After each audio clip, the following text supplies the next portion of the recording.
ओम श्री परमात्मने नमः। यथार्थ गीता श्रीमद् भगवत गीता उपशम।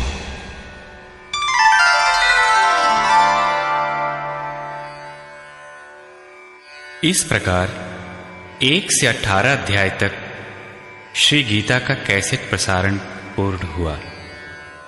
अब प्रस्तुत है यथार्थ गीता के प्रणेता अनंत श्री विभूषित परम आदरणीय पूज्य गुरुदेव स्वामी अड़गड़ानंद जी महाराज के श्रीमुख से उन्हीं के शब्दों में गीता का सारांश।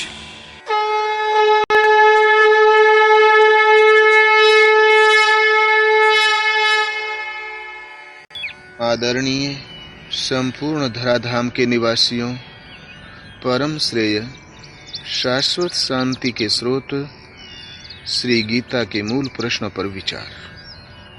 प्रायः टीकाओं में लोग नई बात खोजते हैं, किंतु वस्तुतः सत्य तो सत्य है। वह न नया होता है और न पुराना पड़ता है। सत्य अपरिवर्तनशील है, तो कोई दूसरा कहे भी क्या? यदि कहता है तो उसने पाया नहीं।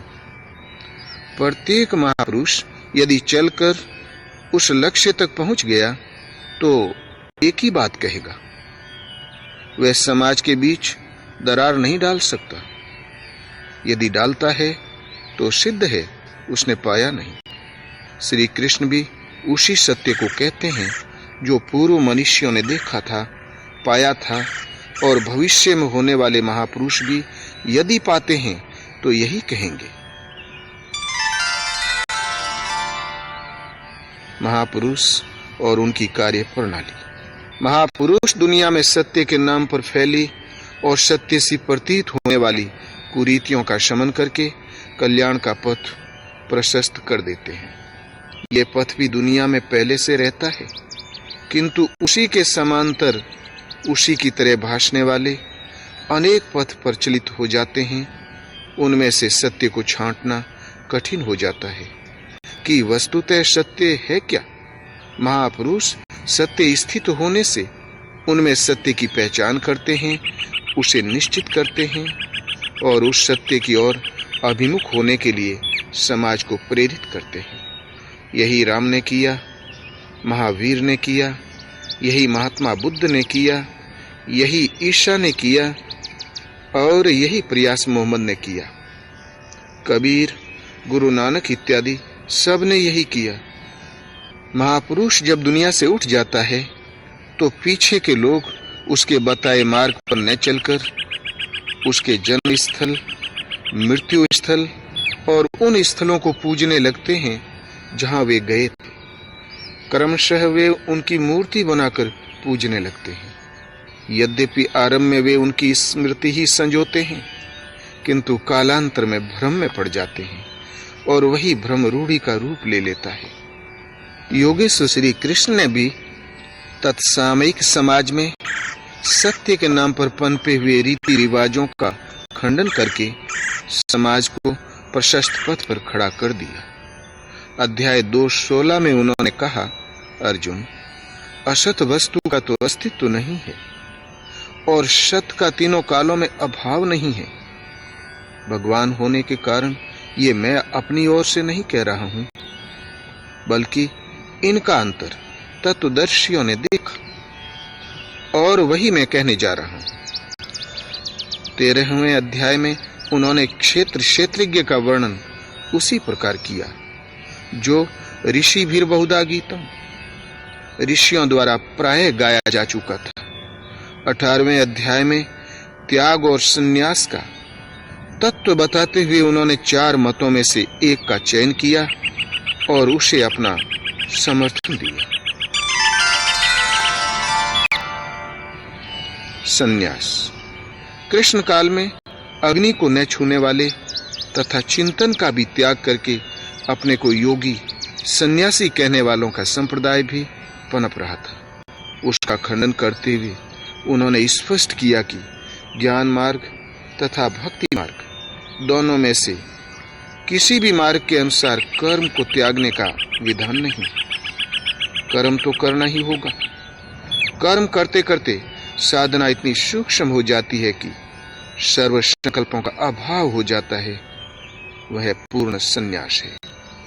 बीच रास्ते में संन्यास नाम की कोई वस्तु नहीं है। केवल क्रियाओं को त्याग देने से तथा अग्नि न छूने से न तो कोई सन्यासी होता है और न योगी, जिसे अध्याय 2, 3, 5, 6 और विशेषकर 18वें अध्याय में देखा जा सकता है। कर्म। ऐसी ही भ्रांति कर्म के संबंध में भी मिलती है। अध्याय 2:39 में उन्होंने बताया कि अर्जुन, अब तक वह बुद्धि तेरे लिए सांख्य योग के विषय में कही गई और अब इसी को तू निष्काम कर्म के विषय में सुन। इससे युक्त होकर तू कर्मों के बंधन का अच्छी तरह नाश कर सकेगा। इसका थोड़ा भी आचरण महान जन्म मरण के भय से उद्धार कराने वाला होता है। इस निष्काम कर्म योग में निश्चयात्मक क्रिया एक ही है, बुद्धि एक ही है, दिशा भी एक ही है, लेकिन अविवेकियों की बुद्धि अनंत शाखाओं वाली है। इसलिए वह कर्म के नाम पर अनेक क्रियाओं का विस्तार कर लेते हैं। अर्जुन, तू नियत कर्म कर, अर्थात क्रियाएं बहुत सी हैं, वे कर्म नहीं है। कर्म कोई निर्धारित दिशा है। कर्म कोई ऐसी वस्तु है जो जन्म जन्मांतरों से चले आ रही शरीरों की यात्रा का अंत कर देता है। यदि एक भी जन्म लेना पड़ा तो यात्रा पूरी कहां हुई? यज्ञ, वह नियत कर्म है कौन सा? श्री कृष्ण ने स्पष्ट किया कि यज्ञार्थात कर्मणो अन्यत्र लोकोयम कर्म बंधनः। अर्जुन, यज्ञ की प्रक्रिया ही कर्म है। इसके अतिरिक्त दुनिया में जो कुछ किया जाता है वह इसी लोक का बंधन है, न कि कर्म। कर्म तो इस संसार बंधन से मोक्ष दिलाता है। अब वह यज्ञ क्या है जिसे क्रियान्वित करें तो कर्म संपादित हो? अध्याय 4 में श्री कृष्ण ने 13-14 तरीके से यज्ञ का वर्णन किया, जो सब मिलाकर परमात्मा में प्रवेश दिलाने वाली विधि विशेष का चित्रण है। योग की क्रिया है जो श्वास से, ध्यान से, चिंतन और इंद्रिय संयम इत्यादि से सिद्ध होने वाला है। श्री कृष्ण ने यह भी स्पष्ट कर दिया कि भौतिक द्रव्यों से इस यज्ञ का कोई संबंध नहीं है। भौतिक द्रव्यों से सिद्ध होने वाले यज्ञ अति अल्प है। आप करोड़ का ही हवन क्यों न करें? संपूर्ण यज्ञ मन और इंद्रियों की अंतः क्रिया से सिद्ध होने वाले हैं। पूर्ण होने पर यज्ञ जिसकी सृष्टि करता है, उस अमृत तत्व की जानकारी का नाम ज्ञान है। उस ज्ञानामृत का पान करने वाले योगी सनातन ब्रह्म में प्रवेश पा जाते हैं। जिसमें प्रवेश पाना था पा ही लिया, तो फिर उस पुरुष का कर्म किए जाने से कोई प्रयोजन नहीं है। इसलिए यावन मात्र कर्म उस साक्षात्कार सहित ज्ञान में शेष हो जाते हैं। कर्म करने के बंधन से वह मुक्त हो जाता है। इस प्रकार निर्धारित यज्ञ को कार्य रूप देना कर्म है। कर्म का शुद्ध अर्थ है आराधना। इस नियत कर्म, यज्ञार्थ कर्म अथवा तदर्थ कर्म के अतिरिक्त गीता में अन्य कोई कर्म नहीं है। इसी पर श्री कृष्ण ने स्थान स्थान पर बल दिया। अध्याय 6 में इसी को उन्होंने कार्यम कर्म कहा। अध्याय 16 में बताया कि काम, क्रोध और लोभ के त्याग देने पर ही वह कर्म आरंभ होता है जो परम श्रेय को दिलाने वाला है। सांसारिक कर्मों में तो जो जितना व्यस्त है, उसके पास काम, क्रोध और लोभ उतने ही अधिक सजे सजाए दिखते हैं। इसी नियत कर्म को उन्होंने शास्त्र विधानोक्त कर्म की संज्ञा दी। गीता अपने में पूर्ण शास्त्र है। सर्वोपरि शास्त्र वेद है। वेदों का सार उपनिषद है और उन सब का सारांश योगेश्वर श्री कृष्ण की यही वाणी गीता है। 17वें और 18वें अध्याय में भी शास्त्र विधि से निर्धारित कर्म, नियत कर्म, कर्तव्य कर्म और पुण्य कर्म से इंगित करके उन्होंने बारंबार दृढ़ाया कि नियत कर्म ही परम कल्याणकारक है। योगेश्वर श्री कृष्ण के इतना बल देने पर भी आप उस नियत कर्म को न करके श्री कृष्ण का कहना न मानकर उल्टी सीधी कल्पना करते हैं कि जो कुछ भी संसार में किया जाता है कर्म है, कुछ भी त्यागने की जरूरत नहीं है, केवल फल की कामना न करो, हो गया निष्काम कर्म योग, कर्तव्य भावना से करो, हो गया कर्तव्य योग, कुछ भी करो, नारायण को समर्पण कर दो, हो गया समर्पण योग। इसी प्रकार यज्ञ का नाम आते ही हम भूत यज्ञ, पितृयज्ञ, पंच यज्ञ, विष्णु के निमित्त किया जाने वाला यज्ञ गढ़ लेते हैं और उसकी क्रिया में स्वाहा बोलकर खड़े हो जाते हैं। यदि श्री कृष्ण ने स्पष्ट न कहा हो तो हम कुछ भी करें, यदि बताया है तो जितना कहा है उतना ही मान ले, किंतु हम मान नहीं पाते। विरासत में अनेक रीति रिवाज, पूजा पद्धतियां हमारे मस्तिष्क को जकड़े हुए है। बाह्य वस्तुओं को कदाचित हम बेचकर भाग भी सकते हैं, किंतु यह पूर्वाग्रह मस्तिष्क में बैठकर हमारे साथ चलते हैं। श्री कृष्ण के शब्दों को भी हम उन्हीं के अनुरूप ढालकर ग्रहण करते हैं। युद्ध। यदि यज्ञ और कर्म दो प्रश्न ही यथार्थ समझ लें तो युद्ध, वर्ण व्यवस्था, वर्ण संकर, ज्ञान योग, कर्म योग अथवा संक्षेप में संपूर्ण गीता ही आपकी समझ में आ जाए। अर्जुन लड़ना नहीं चाहता था, वह धनुष फेंककर रथ के पिछले भाग में बैठ गया, किंतु योगेश्वर श्री कृष्ण ने एकमात्र कर्म की शिक्षा देकर कर्म को केवल दृढ़ाया ही नहीं, बल्कि अर्जुन को उस कर्म पर चला भी दिया। युद्ध हुआ, इसमें संदेह नहीं। गीता के 15-20 श्लोक ऐसे हैं जिनमें बार बार कहा गया, अर्जुन तू युद्ध कर, किंतु एक भी श्लोक ऐसा नहीं है जो बाहरी मार काट का समर्थन करता हो। द्रष्टव्य है अध्याय 2, 3, 11, 15 और 18, क्योंकि जिस कर्म पर बल दिया गया वह था नियत कर्म, जो एकांत देश के सेवन से, चित्त को सब ओर से समेट कर ध्यान करने से होता है। यदि गीतोक्त कल्याण युद्ध करने वालों के लिए ही है तो आप गीता का पिंड छोड़ दें।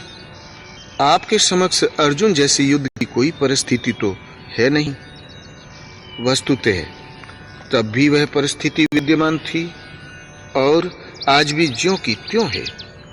जब चित्त को सब ओर से समेटकर आप हृदय देश में ध्यान करने लगेंगे तो काम, क्रोध, राग, द्वेष आदि विकार आपके चित्त को टिकने नहीं देंगे। उन विकारों से संघर्ष करना, उनका अंत करना ही युद्ध है। विश्व में युद्ध होते ही रहते हैं, किंतु उससे कल्याण नहीं अपितु विनाश होता है। उसे शांति कह लें अथवा परिस्थिति, अन्य कोई शांति इस दुनिया में नहीं मिलती। शांति तभी मिलती है जब ये आत्मा अपने शाश्वत को पाले। यही एकमात्र शांति है जिसके पीछे अशांति नहीं है, किंतु ये शांति साधन गम्य है। उसी के लिए नियत कर्म का विधान है। वर्ण, उस कर्म को ही 4 वर्णों में बांटा गया। चिंतन में लगते तो सभी हैं, किंतु कोई श्वास प्रश्वास की गति रोकने में सक्षम होगा तो कोई आरंभ में 2 घंटे चिंतन में बैठकर 10 मिनट भी अपने पक्ष में नहीं पाता। ऐसी स्थिति वाला अल्पज्ञ साधक शूद्र श्रेणी का है।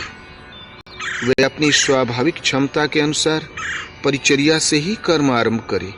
क्रमशः वैश्य, क्षत्रिय और विप्र श्रेणी की क्षमता उसके स्वभाव में ढलती जाएगी। वह उन्नत होता जाएगा, किंतु वह ब्राह्मण श्रेणी भी दोष युक्त है, क्योंकि अब भी वह ब्रह्म अलग है। ब्रह्म में प्रवेश पा जाने पर वह ब्राह्मण भी नहीं रह जाता। वर्ण का अर्थ है आकृति। ये शरीर आपकी आकृति नहीं है। आपकी आकृति वैसी है जैसी आपकी वृत्ति है। श्री कृष्ण कहते हैं, अर्जुन, पुरुष श्रद्धामय है, इसलिए कहीं न कहीं उसकी श्रद्धा अवश्य होगी। जैसी श्रद्धा वाला पुरुष है स्वयं भी वही है। जैसी वृत्ति वैसा पुरुष। वर्ण कर्म की क्षमता का आंतरिक मापदंड है, किंतु लोगों ने नियत कर्म को छोड़कर बाहर समाज में जन्म के आधार पर जातियों को वर्ण मानकर उनकी जीविका निश्चित कर दी। जो एक सामाजिक व्यवस्था मात्र थी, वे कर्म के यथार्थ रूप को तोड़ते मरोड़ते हैं, जिससे उनकी खोखली सामाजिक मर्यादा और जीविका को ठेस न लगे। कालांतर में वर्ण का निर्धारण केवल जन्म से होने लगा, ऐसा कुछ नहीं है। श्री कृष्ण ने कहा, 4 वर्णों की सृष्टि मैंने की। क्या भारत से बाहर सृष्टि नहीं है? अन्यत्र तो इन जातियों का अस्तित्व ही नहीं है। भारत में ही इनके अंतर्गत लाखों जातियां हैं। श्री कृष्ण ने क्या मनुष्यों को बांटा था? नहीं। गुण कर्म विभागशः, गुण के आधार पर कर्म बांटा गया। कर्माणि प्रविभक्तानि, कर्म बांटा गया। कर्म समझ में आ गया तो वर्ण समझ में आ जाएगा, और वर्ण समझ में आ गया तो वर्ण शंकर का यथार्थ रूप आप समझ लें। वर्ण शंकर, इस कर्म पथ से च्युत होना ही वर्ण शंकर है। आत्मा का शुद्ध वर्ण है परमात्मा। उसमें प्रवेश दिलाने वाले कर्म से हटकर प्रकृति में मिश्रित हो जाना ही वर्ण शंकर है। श्री कृष्ण ने स्पष्ट किया कि इस कर्म को किए बिना उस स्वरूप को कोई पाता ही नहीं, और प्राप्ति वाले महापुरुष को कर्म करने से न कोई लाभ है और न छोड़ने से कोई हानि। फिर भी लोक संग्रह के लिए वे कर्म में बरतते हैं। उन महापुरुषों की तरह मुझे भी प्राप्त होने योग्य कोई वस्तु अप्राप्त नहीं है, फिर भी मैं पीछे वालों के हित की इच्छा से कर्म में ही बरतता हूँ। यदि न करूं तो सभी वर्ण संकर हो जाएं। स्त्रियों के दूषित होने से वर्ण संकर होना तो सुना गया, किंतु यहाँ श्री कृष्ण कहते हैं कि स्वरूपस्थ महापुरुष कर्म न करे तब लोग वर्ण संकर हो जाते हैं। उस महापुरुष की नकल करके आराधना बंद कर देने से वे प्रकृति में भटकते रहेंगे, वर्ण संकर हो जाएंगे, क्योंकि इस कर्म को करके ही उस परम निष्कर्म्य की स्थिति को, अपने शुद्ध वर्ण परमात्मा को पाया जा सकता है। ज्ञान योग तथा कर्म योग। कर्म एक ही है, नियत कर्म, आराधना, किंतु उसे करने के दृष्टिकोण 2 हैं। अपनी शक्ति को समझकर हानि लाभ का निर्णय लेकर इस कर्म को करना ज्ञान योग है। इस मार्ग का साधक जानता है कि आज मेरी ये स्थिति है, आगे इस भूमिका में परिणत हो जाऊंगा, फिर अपने ही स्वरूप को प्राप्त करूंगा। इस भावना को लेकर कर्म में प्रवृत्त होता है, अपनी स्थिति का ज्ञान रख कर चलता है, इसलिए ज्ञान मार्गी कहा जाता है। समर्पण के साथ उसी कर्म में प्रवृत्त होना, हानि लाभ का निर्णय इष्ट पर फेंक कर चलना निष्काम कर्म योग है, भक्ति मार्ग है। एक ही महापुरुष से शिक्षा लेकर एक स्वावलंबी होकर उस कर्म में प्रवृत्त होता है, और दूसरा उनसे शिक्षा लेकर उन्हीं पर निर्भर होकर प्रवृत्त होता है। बस अंतर इतना ही है। इसीलिए योगेश्वर श्री कृष्ण ने कहा, अर्जुन, सांख्य द्वारा जो परम सत्य मिलता है वही परम सत्य निष्काम कर्म योग द्वारा भी मिलता है। जो दोनों को एक देखता है वही यथार्थ देखता है। दोनों को क्रिया बताने वाला तत्वदर्शी एक है। क्रिया भी एक ही है, आराधना। कामनाओं का त्याग दोनों करते हैं, और परिणाम भी एक ही है, केवल कर्म करने का दृष्टिकोण 2 है। एक परमात्मा। नियत कर्म मन और इंद्रियों की एक निर्धारित अंतः क्रिया है। जब कर्म का यही स्वरूप है तो बाहर प्रतीक पूजना कहां तक संगत है। भारत में हिंदू कहलाने वाला समाज, जिनके पूर्वजों ने परम सत्य की शोध करके देश विदेश में उसका प्रचार किया, उस पथ पर चलने वाला विश्व में कहीं भी हो सनातन धर्मी ही है। इतना गौरवशाली हिंदू समाज कामनाओं से विवश होकर विविध भ्रांतियों में पड़ गया। श्री कृष्ण कहते हैं, अर्जुन, देवताओं के स्थान पर देवता नाम की कोई शक्ति नहीं है। जहां कहीं भी मनुष्य की श्रद्धा झुकती है, उसकी ओट में खड़ा होकर मैं ही फल देता हूं, उसकी श्रद्धा को पुष्ट करता हूं, क्योंकि मैं ही सर्वत्र हूं। किंतु उनका वह पूजन अविधि पूर्वक है, उनका फल नाशवान है। कामनाओं से जिनके ज्ञान का अपहरण हो गया है, वे मूढ़ बुद्धि ही अन्य देवताओं को पूजते हैं। सात्विक लोग देवताओं को पूजते हैं, राजसी यक्ष राक्षसों को तथा तामसी भूत प्रेतों को पूजते हैं, घोर तप करते हैं। किंतु अर्जुन, वे शरीर में स्थित भूत समुदाय और अंतःकरण में स्थित मुझ परमात्मा को कृष्ण करते हैं, न कि पूजते हैं। उन्हें निश्चय ही तू आसुरी स्वभाव से संयुक्त जान, असुर जान। इससे अधिक श्री कृष्ण क्या कहते? उन्होंने स्पष्ट कहा, अर्जुन, ईश्वर सभी प्राणियों के हृदय में रहता है, केवल उसी की शरण जाओ। पूजा की स्थली हृदय में है, बाहर नहीं। फिर भी लोग पत्थर पानी देवी देवताओं का पीछा करते ही हैं।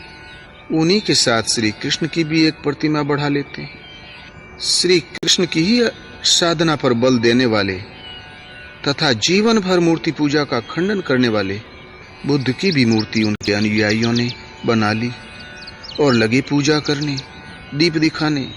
जबकि बुद्ध ने कहा था, आनंद, तथागत की शरीर पूजा में समय नष्ट न करना। मंदिर, मस्जिद, चर्च, तीर्थ, मूर्तियां तथा स्मारकों से पूर्ववर्ती महापुरुषों की स्मृतियां संजोई जाती है, जिससे उनकी उपलब्धियों का स्मरण होता रहे। महापुरुषों में स्त्रियां, पुरुष सभी होते आए हैं। जनक की कन्या सीता पिछले जन्म में एक ब्राह्मण कन्या थी।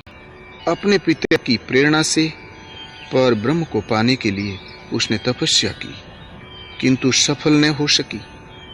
दूसरे जन्म में उसने राम को प्राप्त किया और चिन्मय, अविनाशी, आदि शक्ति के रूप में प्रतिष्ठित हुई। ठीक इसी प्रकार राजकुल में उत्पन्न मीरा में परमात्मा की भक्ति का परिस्फुटन हुआ। सब कुछ छोड़कर वह भगवान के चिंतन में लग गई, व्यवधानों को झेला और सफल रही। उनकी स्मृति संजोने के लिए मंदिर बने, स्मारक बने, ताकि समाज उनके उपदेशों से अनुप्राणित हो सके।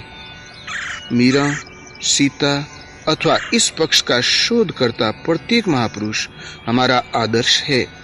हमें उनके पद चिन्हों का अनुसरण करना चाहिए। किंतु इससे बड़ी भूल क्या होगी यदि हम केवल उनके चरणों में फूल चढ़ाकर, चंदन लगाकर अपने कर्तव्यों की इतिश्री मान बैठे। प्रायः जो जिसका आदर्श होता है, उसकी मूर्ति, चित्र, खड़ाऊ, उसका स्थान अथवा उससे संदर्भित कुछ भी देखने सुनने पर मन में श्रद्धा उमड़ आती है। ये उचित ही है। हम भी अपने गुरुदेव भगवान के चित्र को कूड़े में नहीं फेंक सकते, क्योंकि वे हमारे आदर्श हैं। उन्हीं की प्रेरणा तथा कथनानुसार हमें चलना है। जो स्वरूप उनका है, क्रमशः चलकर उसकी प्राप्ति हमारा भी अभिष्ट है, और यही उनकी यथार्थ पूजा है। यहाँ तक तो ठीक है कि जो वस्तुतः आदर्श है उनका निरादर न करें, किंतु उन पर पत्र पुष्प चढ़ाने को ही भक्ति मान बैठने से, उतने को ही कल्याण साधन मान लेने से हम लक्ष्य से बहुत दूर भटक जाएंगे। अपने आदर्शों के उपदेशों को हृदयंगम करने तथा उस पर चलने की प्रेरणा ग्रहण करने के लिए ही स्मारकों का उपयोग है, चाहे उसे आश्रम, मंदिर, मस्जिद, चर्च, मठ, विहार, गुरुद्वारा या कुछ भी नाम दें, बशर्ते उन केंद्रों का संबंध धर्म से है। तो जिसकी प्रतिमा है उसने क्या किया और क्या पाया, कैसे तपस्या की, कैसे प्राप्त किया, केवल इतना ही सीखने के लिए हम वहां पहुंचते हैं और पहुंचना भी चाहिए। किंतु यदि इन स्थानों पर महापुरुषों के पद चिन्ह नहीं बताए गए, करके नहीं दिखाए गए, कल्याण की व्यवस्था नहीं मिली, तो वह स्थान गलत है। वहां आपको केवल रूढ़ी मिलेगी। वहां जाने में आपका नुकसान है। व्यक्तिगत रूप से घर घर, गली गली जाकर उपदेश पहुंचाने की अपेक्षा सामूहिक उपदेश केंद्रों के रूप में इन धार्मिक स्थानों की स्थापना की गई थी। किंतु कालांतर में इन प्रेरणा स्थलियों से ही मूर्ति पूजा तथा रूढ़ियों ने धर्म का स्थान ग्रहण कर लिया। यहीं से भ्रम पनप गया।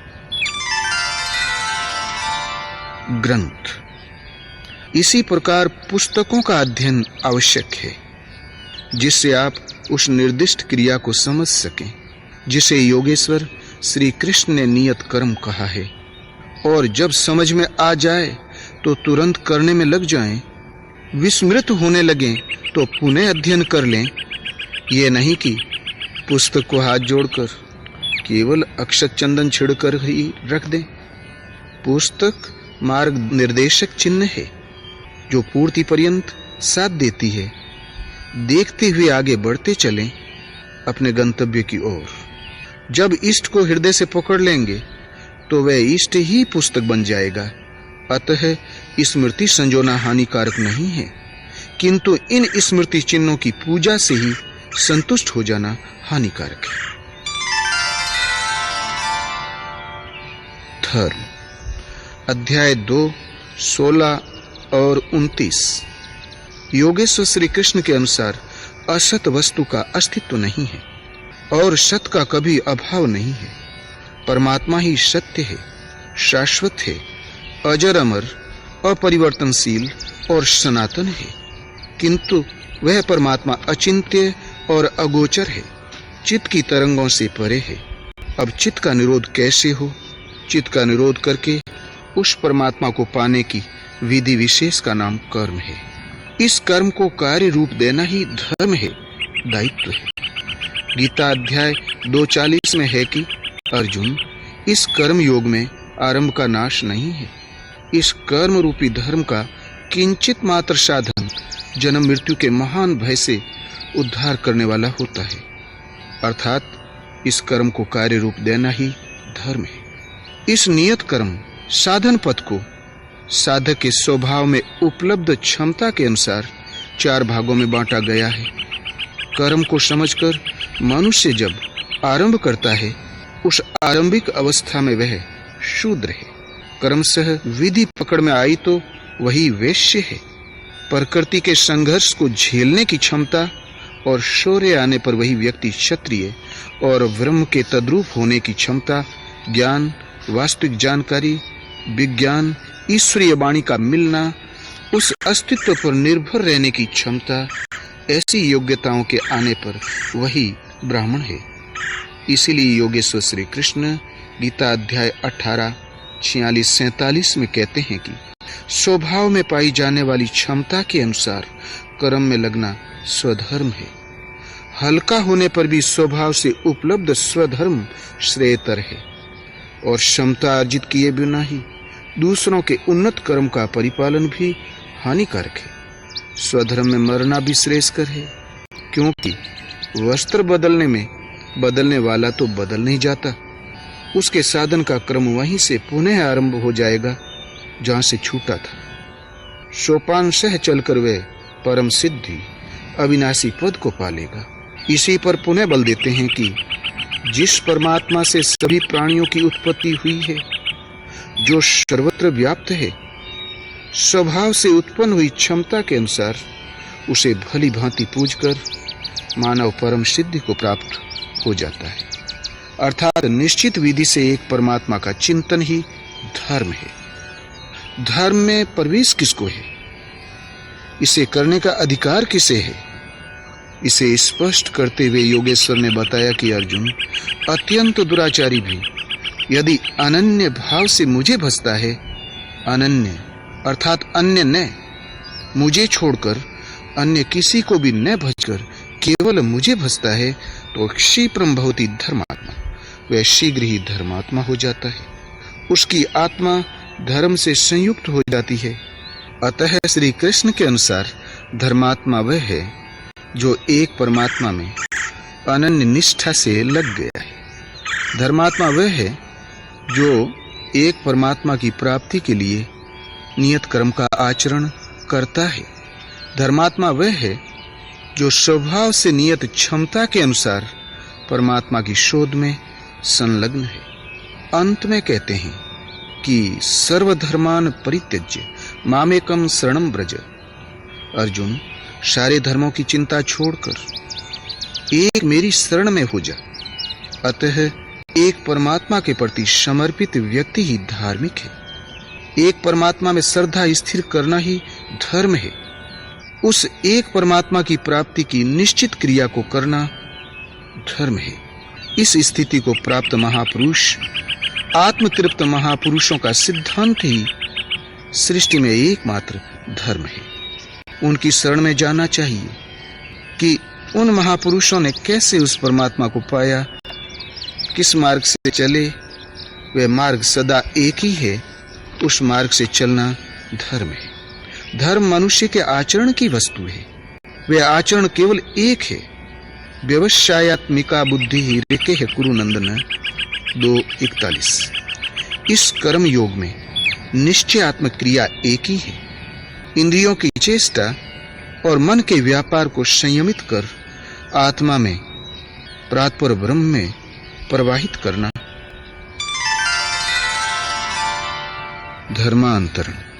सनातन धर्म के आदि देश भारत में कुरीतियां यहां तक पनपी कि मुसलमानों के आक्रमण के समय उनका धर्म आक्रामकों के हाथ का एक ग्रास चावल खाने से, 2 घूंट पानी पीने से नष्ट होने लगा। धर्म भ्रष्ट घोषित हजारों हिंदुओं ने आत्महत्या कर ली। धर्म के लिए वे मरना जानते थे, लेकिन धर्म समझें तब तो। धर्म तो हो गया छुई मुई। छुई मुई का पौधा छूने पर मुरझा जाता है, किंतु छूटते ही पनप जाता है। उसका सनातन धर्म तो ऐसा मुरझाया कि कभी नहीं पनपा। जिस सनातन आत्मा को भौतिक वस्तुएं स्पर्श भी नहीं कर पाती, वह कहीं छूने खाने से नष्ट होती हैं। आप तलवार से मरे, धर्म छूने से मर गया। क्या सचमुच धर्म नष्ट हुआ था? कदापि नहीं। धर्म के नाम पर कोई कुरीति पल रही थी, वह नष्ट हुई। गृहस्थों का अधिकार। प्रायः लोग पूछते हैं कि जब कर्म का यही स्वरूप है जिसमें एकांत देश का सेवन, इंद्रिय संयम, निरंतर चिंतन और ध्यान करना है, तब तो गीता गृहस्थों के लिए अनुपयोगी है। तब तो गीता केवल साधुओं के लिए है। किंतु ऐसा कुछ भी नहीं है।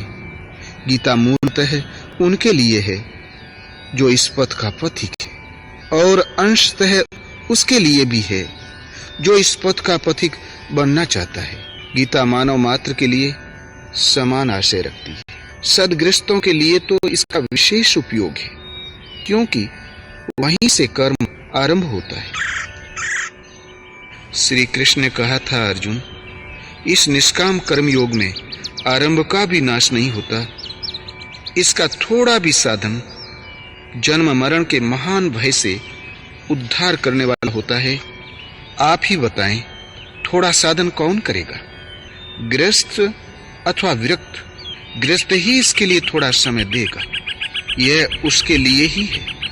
अध्याय 4:36 में कहा, अर्जुन, यदि तू संपूर्ण पापियों से भी अधिक पाप करने वाला है, तब भी ज्ञान रूपी नौका से निसंदेह पार हो जाएगा। अधिक पापी कौन है?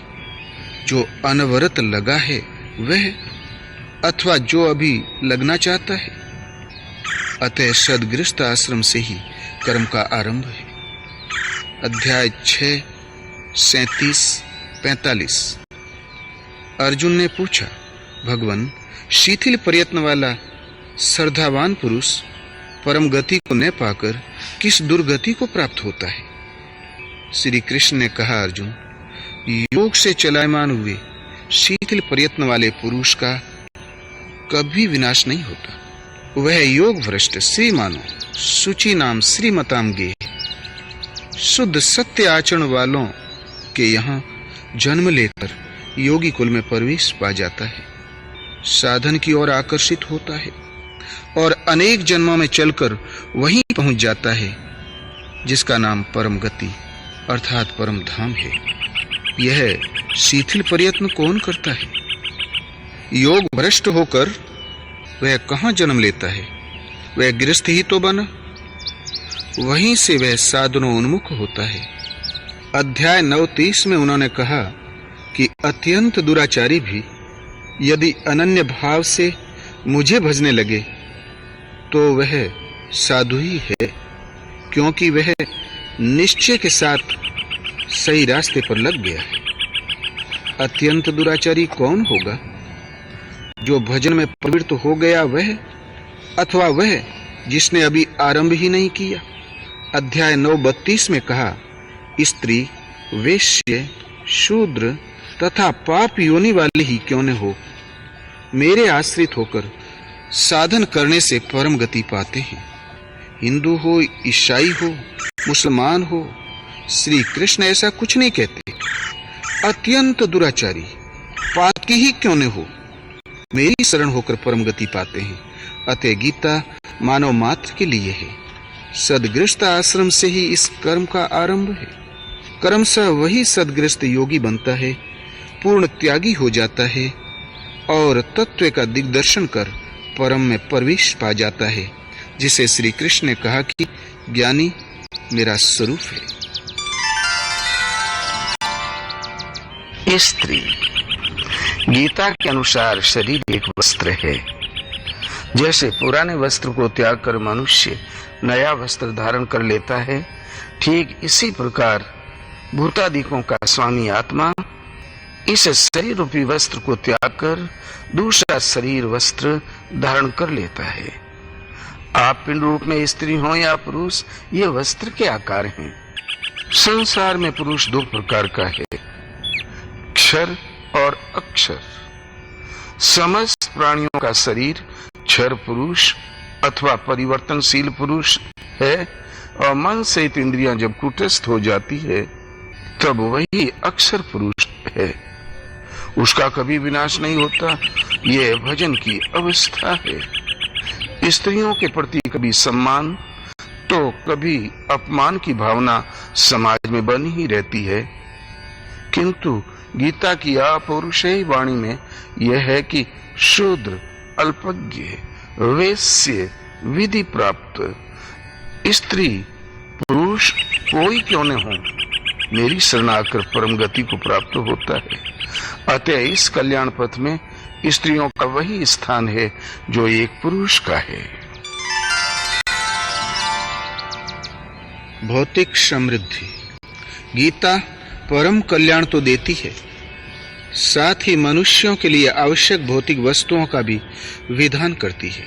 अध्याय 9:20-22 में योगेश्वर श्री कृष्ण कहते हैं कि बहुत से लोग निर्धारित विधि से मुझे पूजकर बदले में स्वर्ग की कामना करते हैं। उन्हें विशाल स्वर्ग लोग मिलता है, मैं देता हूँ। जो मांगोगे वह मुझसे मिलेगा, किंतु उपभोग के पश्चात समाप्त हो जाएगा, क्योंकि स्वर्ग के भोग भी नश्वर हैं, उन्हें पुनः जन्म लेना पड़ेगा। हाँ, मुझसे संबंधित होने के कारण वे नष्ट नहीं होते, क्योंकि मैं कल्याण स्वरूप हूँ। मैं उन्हें भोग देता हूँ और सने सने निवृत्त कराकर पुनः उन्हें कल्याण में लगा देता हूँ। क्षेत्र। टीकाकार कहते हैं, एक कुरुक्षेत्र बाहर है और दूसरा मन के भीतर है। गीता का एक अर्थ बाहरी है, दूसरा भीतरी। लेकिन ऐसा कुछ नहीं। वक्ता एक बात कहता है, किंतु श्रोता अपनी बुद्धि के अनुरूप ही उसे पकड़ पाते हैं। इसीलिए अनेक अर्थ प्रतीत होते हैं। साधन पथ पर क्रमशः चलकर जो भी पुरुष श्री कृष्ण के स्तर पर खड़ा हो जाएगा, तो जो दृश्य श्री कृष्ण के सामने था वही उसके सामने भी होगा। वही महापुरुष उनके मनोगत भावों को, गीता के संकेतों को समझ सकता है, समझा सकता है। गीता का एक भी श्लोक बाहर का चित्रण नहीं करता। खाना, पहनना, रहना आप जानते ही हैं। रहन सहन, मान्यता, लोक रीति और नीति में देश काल और परिस्थितियों के अनुकूल परिवर्तन प्रकृति की देन है। इसमें श्री कृष्ण आपको कौन सी व्यवस्था दें? कहीं लड़कियों का बाहुल्य है, बहुविवाह होते हैं, तो कहीं उनकी संख्या कम है, कई भाइयों के बीच एक पत्नी रह लेती है। इसमें श्री कृष्ण कौन सी व्यवस्था दें? द्वितीय विश्व युद्ध के पश्चात जापान में जनसंख्या की कमी समस्या बन गई, तो 30 बच्चों को जन्म देने वाली एक महिला को मदरलैंड, देश की माता की उपाधि से सम्मानित किया गया।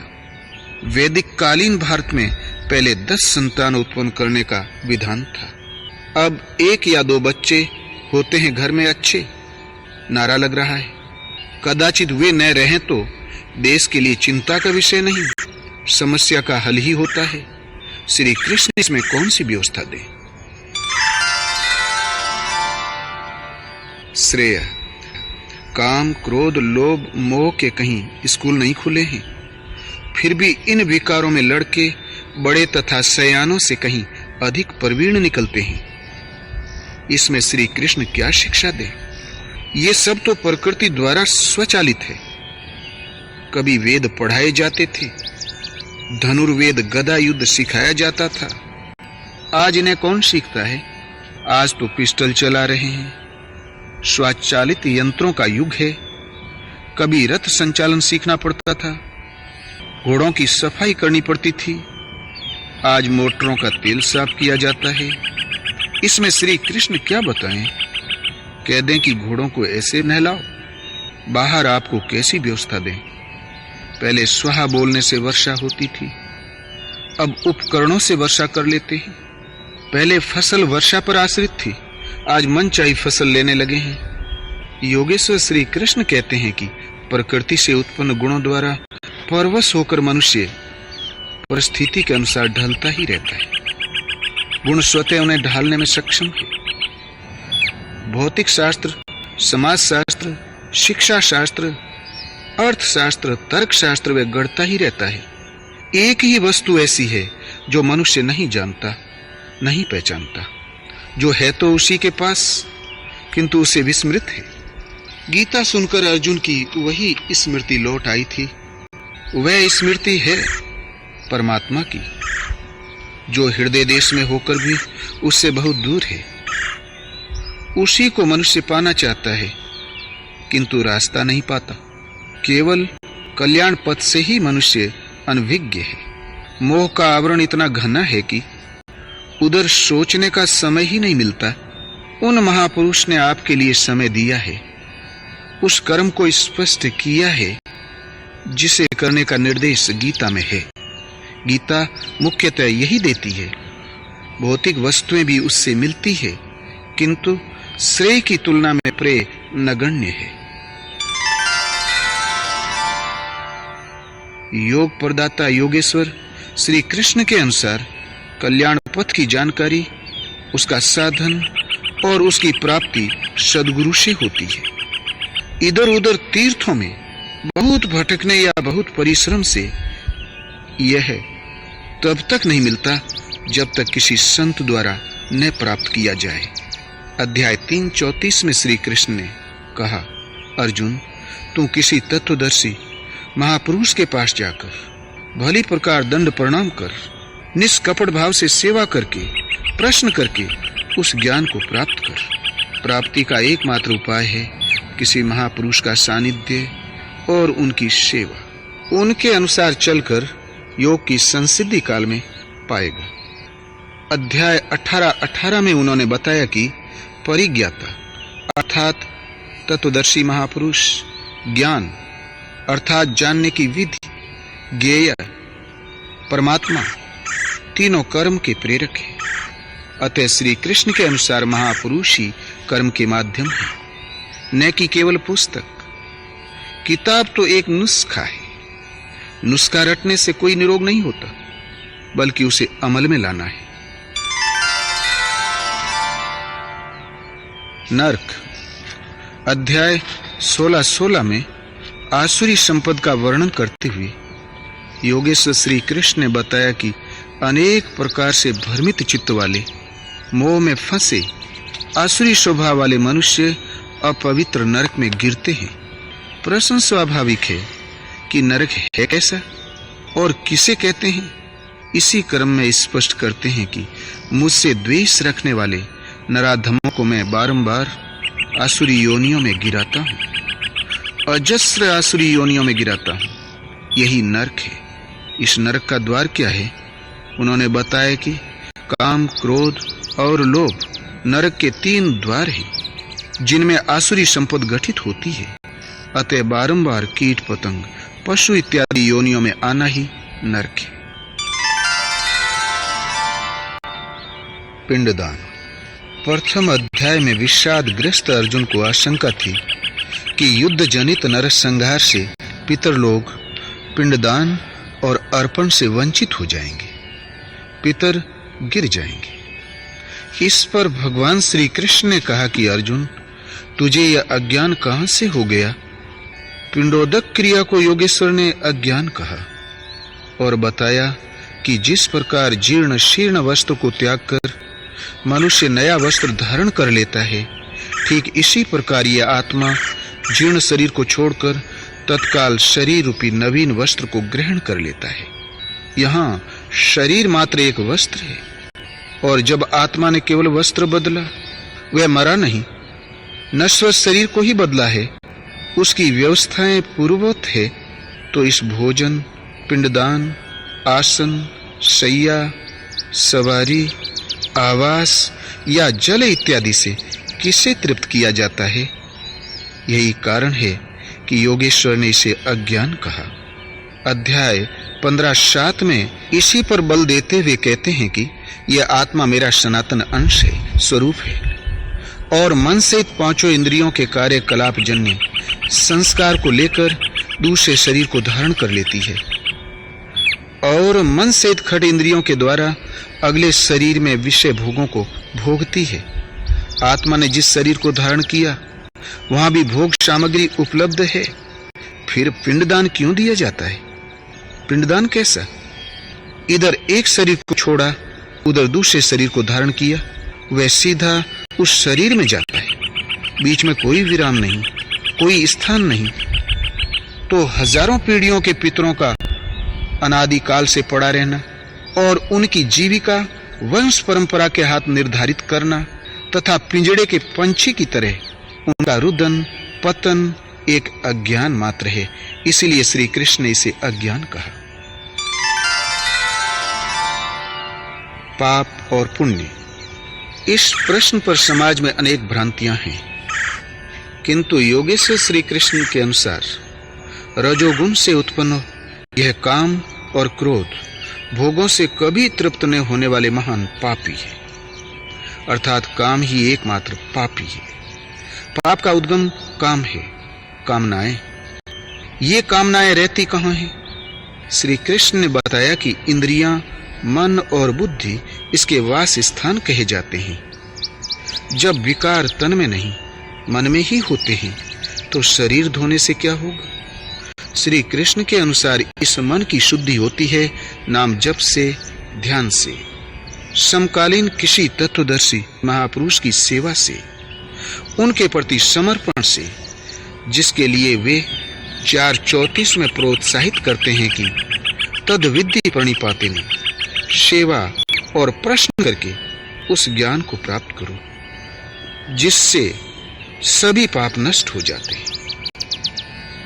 अध्याय 3:13 में उन्होंने कहा कि यज्ञ से शेष बचे अन्न को खाने वाले संतजन संपूर्ण पापों से छूट जाते हैं और जो शरीर के लिए कामना करते हैं वे पापी पाप ही खाते हैं। यहाँ यज्ञ चिंतन की एक निश्चित क्रिया है जिससे मन में निहित चराचर जगत के संस्कार जल जाते हैं। शेष केवल ब्रह्म ही बचता है। अतः शरीर के जन्म का जो कारण है वही पाप है, और जो उस अमृत तत्व को दिलाने वाला है जिसके पश्चात कभी शरीर धारण न करना पड़े वही पुण्य कर्म है। अध्याय 7:29 में वे कहते हैं कि मेरी शरण होकर जरा मरण और दोषों से छूटने के लिए यत्न करने वाले पुण्यकर्मी, जिन पुरुषों का पाप नष्ट हो गया है, वे संपूर्ण ब्रह्म को, संपूर्ण कर्म, संपूर्ण अध्यात्म तथा भली प्रकार मुझे जानते हैं और मुझे जानकर मुझ में ही स्थित रहते हैं। अतः पुण्य कर्म वह है जो जरा मरण और दोषों से ऊपर उठाकर शाश्वत की जानकारी और उसी में सदा के लिए स्थिति दिलाता है। जो जन्म मृत्यु जरा मरण दुख दोषों की परिधि में घुमा कर रखता है वही पाप कर्म है। अध्याय 10:3 में कहते हैं, जो मुझ जन्म मृत्यु से रहित, आदि अंत से रहित तथा सब लोगों के महान ईश्वर को साक्षात्कार सहित विदित कर लेता है, वह पुरुष मरण धर्मा मनुष्यों में ज्ञानवान है और ऐसा जानने वाला संपूर्ण पापों से मुक्त हो जाता है। अतः साक्षात्कार के साथ ही संपूर्ण पापों से निवृत्ति मिलती है।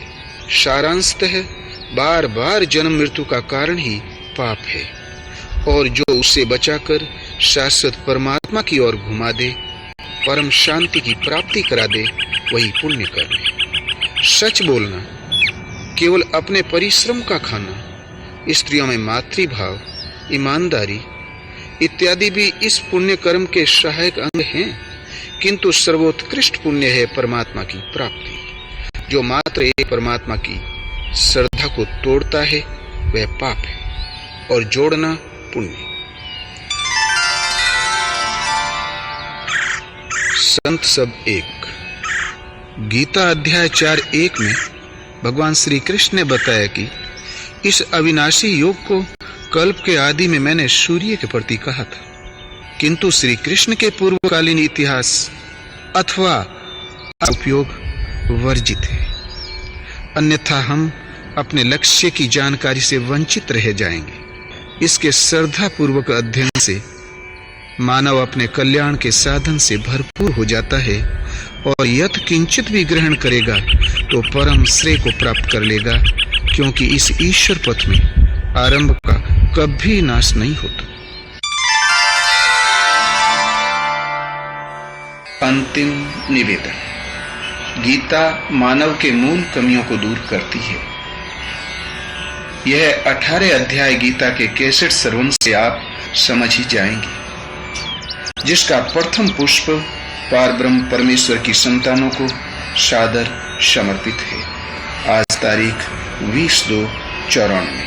ओम शांति शांति शांति।